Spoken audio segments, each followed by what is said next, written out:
And now for the latest edition of the Fox News at Night exclusive Bodycam Heroes, stories of heroic police officers in dangerous situations. Law enforcement expert Aaron Cohen is live with incredible video and new details of a domestic disturbance call that put two North Carolina police officers in grave danger. Aaron. Yeah, hey, good evening, Trace. Tonight, we've got a story about how two North Carolina police officers saved each other's lives and the life of a female victim. It all started when the two officers were responding to a domestic call and shots were heard.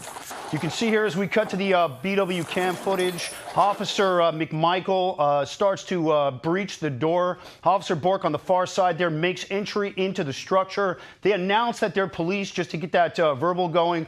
Officer Bourque then starts making his way into that master bedroom. Immediately, we see a weapon from the suspect, which gets aimed in the general direction of both officers. That's immediate sign that they can escalate accordingly. Next, Officer Bourque then attempts to kick that pistol out of the way. The suspect then comes at him with that blade, which you can see there. Officer McMichael gets slashed across the back of his head. Ended up getting some serious medical attention because of that. We're on his body camera footage right now. Officer Bourque is taken down to the ground. Officer McMichael forces the suspect off him. Officer McMichael, from his back, which you can't see there, fires one shot, neutralizing the suspect, saving the lives and Trace. Both officers, Sean and McMichael, received medals of valor for that work that day. Both of them are alive because of the double effort there with that life-saving. Officer Tyler Bourque is here today to join us, Trace. Yeah, and they deserved those commendations. Aaron, thank you. Let's bring in Charlotte Mecklenburg Police Officer Tyler Bourque. Officer Bourque, thank you so much. I know you came in contact with the suspect, and then he dropped his firearm. And tell us, if you can, sir, what happened next? Yeah, so right when I first made entry into the apartment, he obviously points the firearm at me. Not sure what made him drop it, whether he hit it on something or decided to throw it. Either way, the firearm ended up on the ground. Me seeing the firearm on the ground, I decided to take the opportunity to try to separate him from that weapon. I stepped in to kick it, hoping that I could put that in a corner, and then me and my partner can go hands-on and just kind of, deal with it that way. Why did you decide to go into the apartment in the first place, Officer Bourque?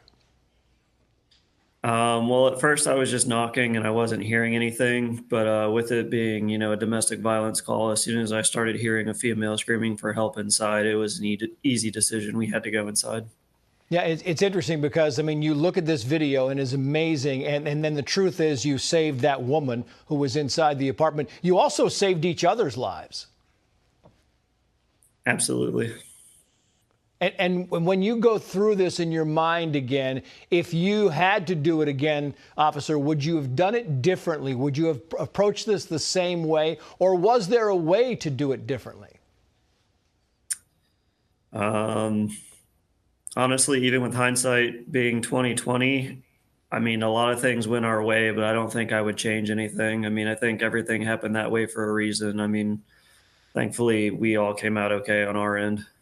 Yeah. And I'm wondering, why did the suspect drop the gun? What was the initial reason that he dropped the gun, officer? I wish I could tell you. I don't know. I just remember him pointing at me, and next thing I know, it's on the ground. I don't know if he hit it on the counter trying to take cover or went to throw it. I wish I could tell you. Yeah, it's interesting, Aaron Cohen, because as you described the video coming along there, you have these officers and they don't know what's next. You have this guy with the gun and he drops the gun and then you're not sure and then he grabs the knife. Have you seen that before? I haven't personally seen that, but I can tell you that these types of call-outs are incredibly dynamic. They change on a dime, and that's really what happened here. So you go from a gun being pointed at both these officers in that general direction, which gives them a cause to be able to escalate, to respond with lethal force. They could have been killed in that moment. The gun gets dropped, which could have been an act of God. He could have been just dumping from the stress. These guys are coming in pretty hard and fast. But then when that blade comes out, now that's a sharpened object, and that blade ended up slicing the back of Officer McMichael's head. That could have taken his life there.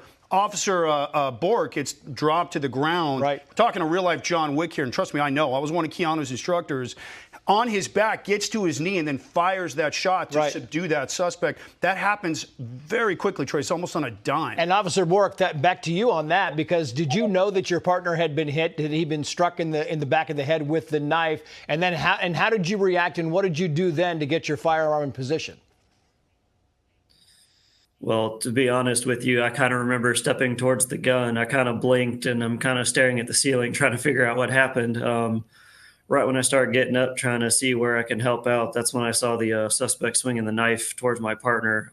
Thankfully, my partner was able to push him off and generate some space so I could, deal with the lethal threat.